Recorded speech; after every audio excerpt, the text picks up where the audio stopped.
What's up, you guys? Welcome back to WideBody Nation. We have our first oil change on the 2022 Jailbreak. I got a Mopar OEM filter. This is MO899, and I work with the guys at AutoZone to get the right one. We may change filters in the future, but right now we're going OEM.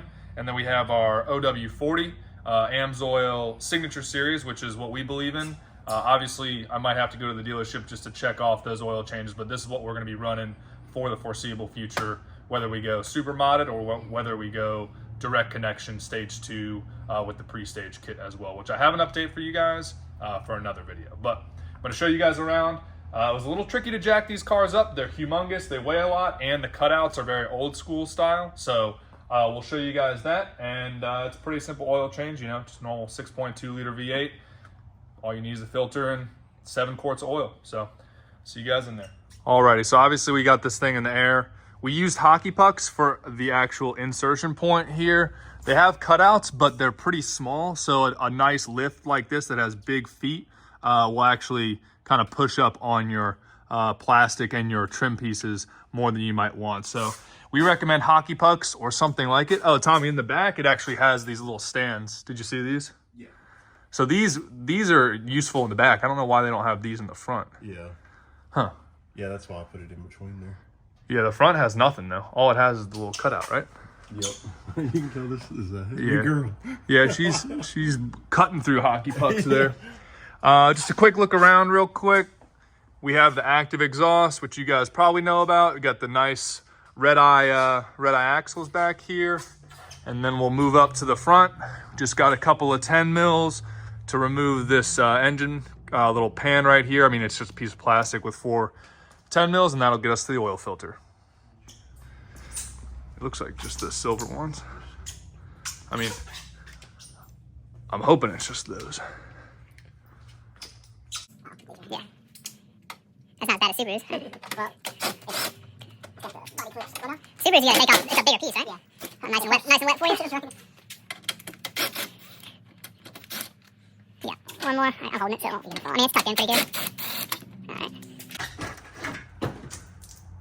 Alrighty, got your filter right up there. That's a nice, pretty deep OEM oil pan right there. Yeah.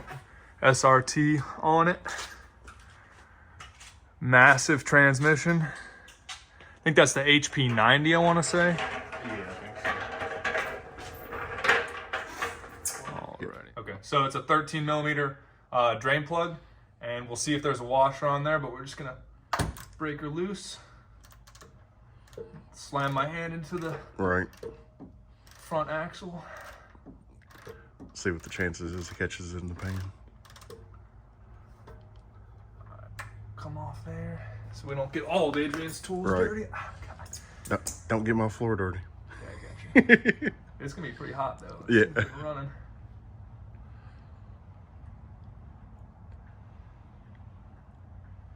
We didn't jack the car up quite high enough for me to stand up straight. But we didn't really have an option because this thing's so tall. Yeah, you left the hood open too. Oh, hey. Ooh, not too bad. Yep. Let me pause this and I'll get you a rag. All right, so now that it's drained out for like 10 minutes, we're gonna put the drain plug back in. This drain plug doesn't seem to have a crush washer or anything. It has kind of a little silicone, almost like a gasket. Almost. This one looks like it's in pretty good shape, so we'll just make sure it's lubed up so it doesn't rip. And then just go ahead and thread it back on there and then tighten it up. All right, grab the old 13 mil. Before I get it too tight, I'll clean that off.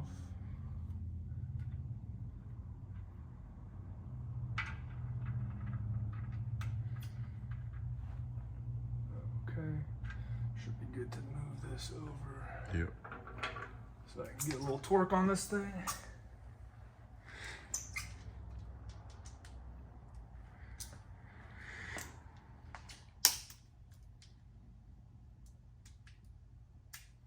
Switch it over.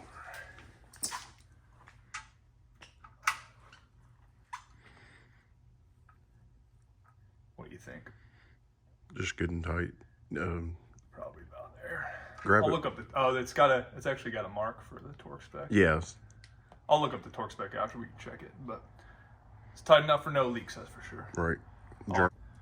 All right, guys, we're using this grabber just because it's pretty recessed up in there, especially if your oil pan is still hot. I would say use this one.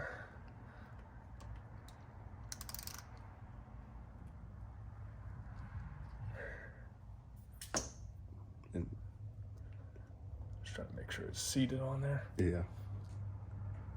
There we go.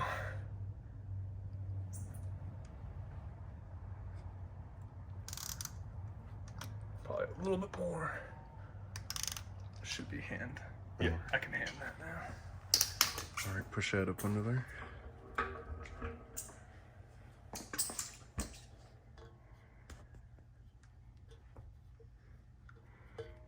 How messy will this one be?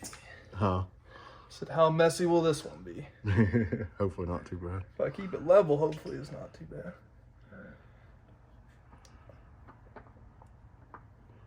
On the next Subaru one, we should try that trick where they cut the top of like a 20-ounce bottle. Oh, man. Oh, you got my floor dirty. Shit. There's definitely still some oil in there, that's for sure. Yeah, right. Because it's still brimming full. Yeah. It's not like I tilted the filter. Right. All right, guess I'm mopping. Yeah. Preview to my future job anyway. Right. So we got, while it's still draining, we confirmed that we got the right filter. I'll put the part number in the description below. But since this is a bottom side filter, unlike Subarus, which have switched to the top side, we're actually going to fill it up most of the way without really spilling it. And then we're also going to go ahead and make sure this gasket is nice and oily too, so we don't go ahead and rip any of the rubber action. So, like I said, we're using AMSOIL Signature Series full synthetic 0W40, and it fills up, but then it disperses. So you're probably gonna have to do this a couple times. I'm probably not gonna top it off so I don't spill it.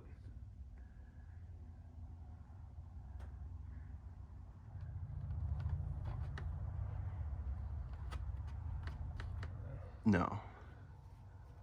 Yeah, it looks good. I guess we didn't catch the oil to look at it for particulate this time. Oh, yeah. We could look at it in the filter. Yeah. If you want to bring them. All right, guys, since we didn't filter the oil into a pan, we're going to do the old engine oil from the actual filter just to see if there's any particulate from the break-in.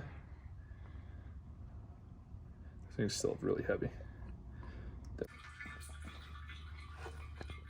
There we go. Oh, yeah. Yeah, you can see a little bit. But that's probably just break in. We can check it again on the next one. Yeah. And how many miles you got on it? 1,500. Oh, okay. Pretty tough miles on it so far. Some of it was FL2 came back, but that was after it was already broken. Yeah. Or after it was at 500. Is that what the break-in is on these? Yeah, people, those are the classic people that say break them in like you're going to drive them, and then there's the owner's manual that's for the SRTs, and the Scat pack says, it says you got to keep it like under 55 and under 3,500 for the first 100 miles, and then just starts bumping up by like 10 miles an hour and like 1,000 RPM until you hit 500. All right. The miles per hour thing, I don't think is for the motor. I think it's more for the brakes. Oh. Because I don't think they want you going from 80 plus to, Yeah. like a lot of people overheat the brakes on these cars. Oh, yeah. Well, they're heavy, so. Well, they are heavy too. That's definitely a consideration. All right, so we got it partially filled. We got it greased up on the actual gaskets. So we're gonna go ahead and just get it hand tight, and then I'll go ahead and tighten it up with our cool tool after.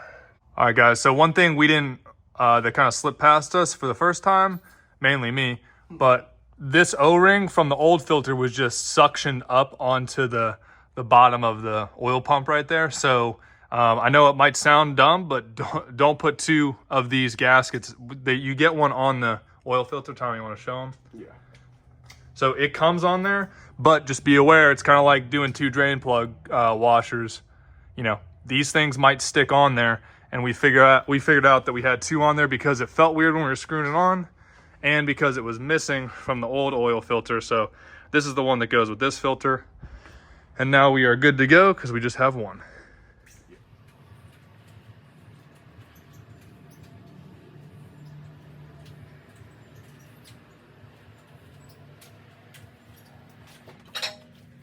All set? Yep. All right, so we got our oil fill over here. It says on top 0W40. Where's our dipstick at on these cars? Oh, is that it right here? All right, cool. All right, so we're gonna do 6 quarts, and then we'll check the level, let everything settle for a second, and then go from there.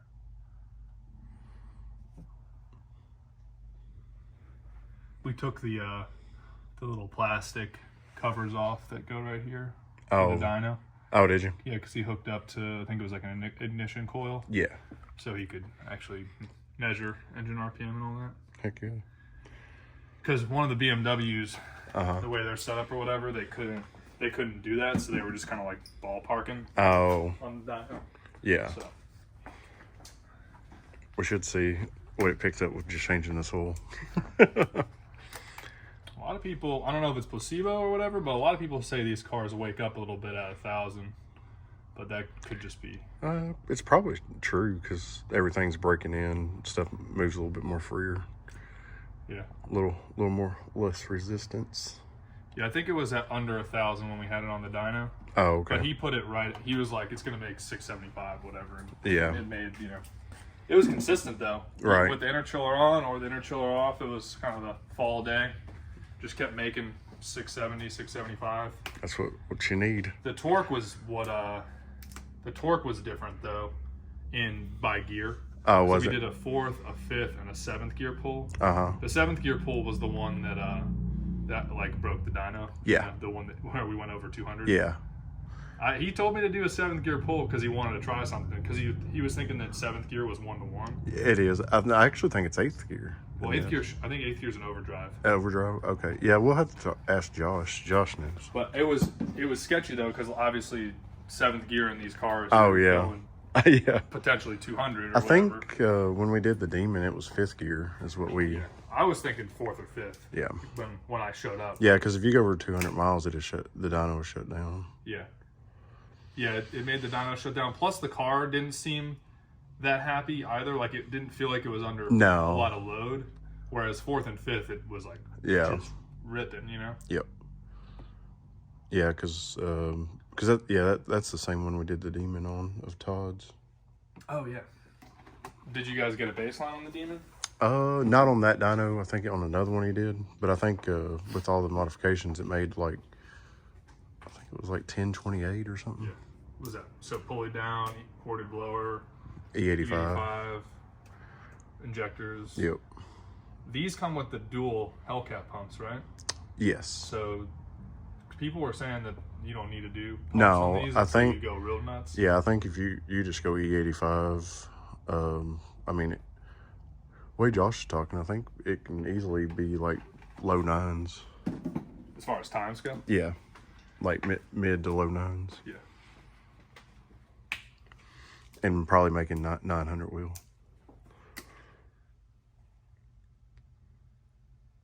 Yeah, we'll have to see what kind of tire we want to go with off the rip. Because I don't want to whittle my way down like I did with the C8. Just like do if we're it. just gonna do 15s, let's just do 15s or 17s. I think he's recommending 17s. 17s. We have to modify the control arm, I think, a little bit though. Or the tire No, iron. I think he said somebody just come out with one that gets around it. So it's a specific wheel with a specific offset and all that? Yeah. All right, so we just put 6 quarts in. Can we just straight up check it? I would just start it and check it. Okay. So we got 6 quarts plus about... I'm going to go ahead and check it before we start.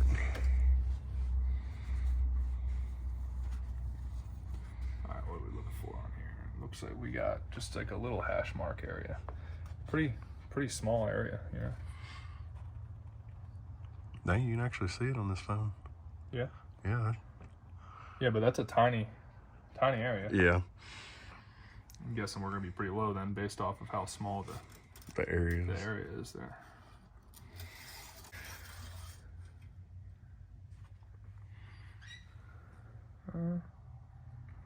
Well, it's looking like it's in there. Okay. But cool.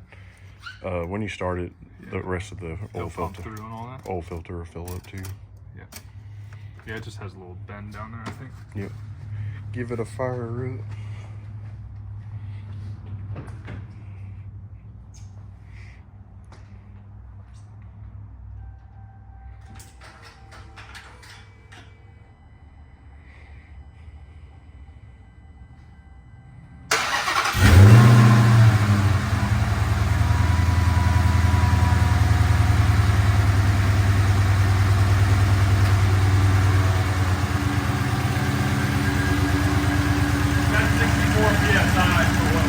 Yeah, How long do you want to let it run? that's good.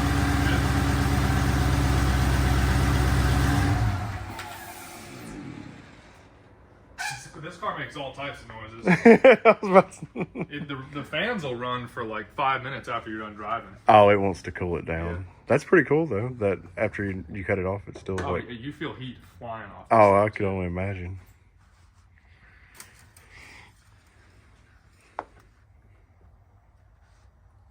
Oh, it's gonna need clean off.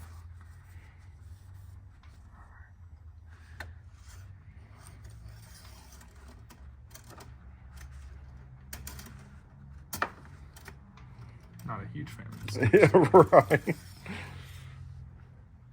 You gotta break your dipstick in too. I think it's gonna be a little low. I'm not seeing. I only see like Yep. standing oil right there. Yeah, so probably put another quart in it. Okay. I'll finish off that probably 2/3, 3/4. Oh, and then check So it one again. right here, or maybe go at least a half on it. Right. I think it's 7 quarts even, according to the owner's manual.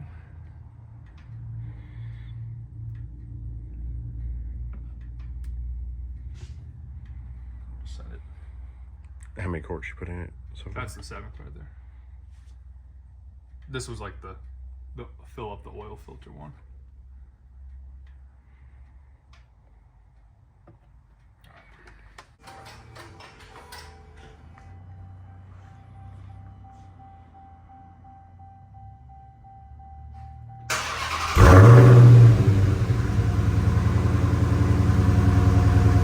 Alrighty guys, that pretty much wraps up this oil change. Just a reminder, it's 0W40. We did 7 quarts total with a little bit of that in the oil filter. Everything's back on. Got our dipstick, drain plug, filler cap, everything's good. We ran the car twice, has about 65 PSI of oil pressure. Everything sounded good, looked good. So if you're just here for the oil change video, that's all for this video. We're gonna go ahead and show you a couple of my other cars and Tommy's cars around the shop though, just in case you guys are wondering.